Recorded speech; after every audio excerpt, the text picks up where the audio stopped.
Olá! Hoje a gente vai fundo num conceito teológico fascinante. A ideia de que a obra de Cristo é uma solução tão, mas tão completa que ela se basta. É autossuficiente, não precisa de mais nada. É essa noção de suficiência, baseada nos escritos de John Nelson Darby, que a gente vai desvendar aqui. E olha só, a gente já começa com essa frase de impacto, um absurdo horrível. É pesado, né? É assim que o autor descreve a ideia de que Cristo poderia ser, de alguma forma, um ministro do pecado. Mas o que isso quer dizer na prática? E por que entender o motivo disso ser um absurdo é tipo a chave mestra para destravar todo o conceito da obra autossuficiente. É exatamente aí que a gente vai chegar. Então, para a gente conseguir captar a dimensão dessa obra, dessa solução, primeiro a gente precisa olhar para o problema, certo? O ponto de partida aqui é a condição humana, que é apresentada como algo que simplesmente não tem solução própria. É uma situação que clama por uma intervenção externa, divina.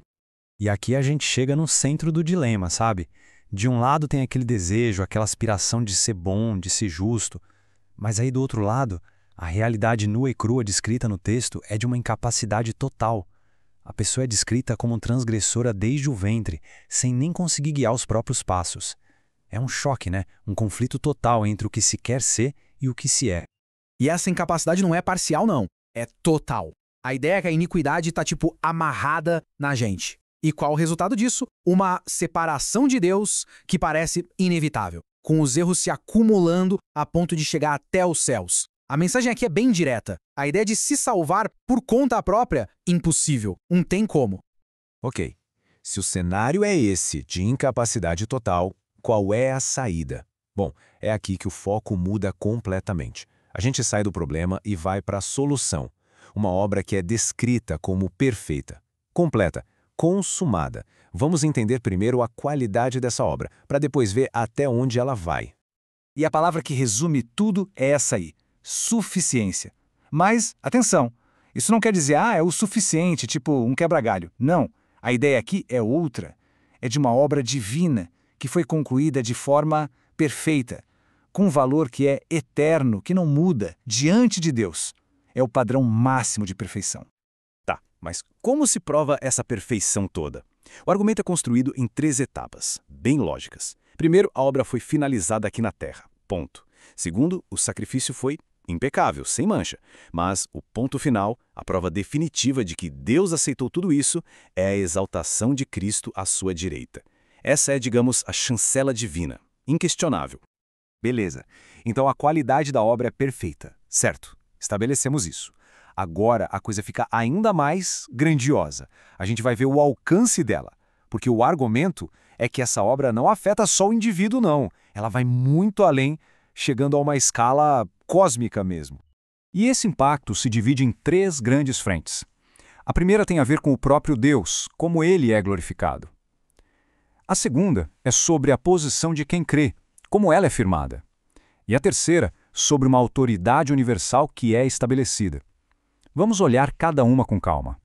Agora, olha que interessante esse dilema teológico. Pensa bem, de um lado a gente tem a justiça de Deus, que não pode simplesmente ignorar o erro. O pecado precisa ser julgado. Do outro, o amor de Deus, que quer perdoar.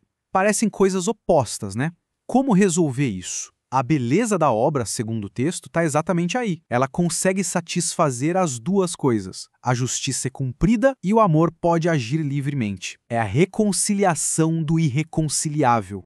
E tem mais. O alcance dessa obra também entra numa dimensão de batalha, de vitória. A afirmação aqui é direta, poderosa. Diz que por meio dessa obra, aquele que tinha o império da morte, ou seja, Satanás, é destruído. É uma declaração de triunfo final definitivo. A gente falou de coisas cósmicas, teológicas, mas e na prática? No dia a dia, como tudo isso aterrissa na vida de uma pessoa? É agora que a coisa se torna profundamente pessoal. E essa expressão nos conduz em triunfo é fantástica. Não é sobre uma promessa de vitória só lá no futuro. É sobre uma realidade de triunfo agora. Pensa num general romano voltando da guerra, desfilando com os despojos. A ideia é essa. Mesmo que ainda existam batalhas, a pessoa já está nesse desfile da vitória, porque a guerra principal já foi vencida. E essa vitória muda tudo, muda o status. E não é tipo uma melhoria, sabe? É uma troca completa. Por exemplo, ser justificado não é só ser perdoado, é ser declarado justo como se o pecado nunca tivesse existido. Ser aceito no amado, assentado nos lugares celestiais, tudo isso aponta para uma identidade e uma posição totalmente novas. A pessoa passa a ser vista por meio de Cristo e se torna herdeira de tudo. É uma realidade completamente diferente. Certo, então. Se a obra já está feita, completa, se basta, o que se espera de nós? Qual é a resposta humana para algo tão grandioso? Agora o foco muda um pouco, da obra em si para a nossa resposta a ela. A resposta, segundo o texto, não está em rituais, em coisas externas. A circuncisão aqui é só um exemplo de regra religiosa da época. O que vale mesmo, o que tem peso, é uma fé genuína. E essa fé não é algo parado, não é só acreditar na cabeça. É uma fé que age, que opera pelo amor. Ela se move, ela produz algo. E para não deixar nenhuma dúvida sobre isso, vem essa frase, que é um soco no estômago. A fé sem obras é morta. A lógica é clara. A salvação não vem pelas obras, mas uma fé que é real, que é viva, vai inevitavelmente gerar ação, gerar obras. Uma fé que não faz nada, bom, é como se nem existisse. É morta.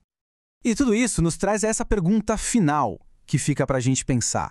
Se a base de tudo é uma obra que já está pronta, perfeita, consumada, o que significa no dia a dia, na vida real, viver a partir dessa realidade? Viver sabendo que o principal já foi feito.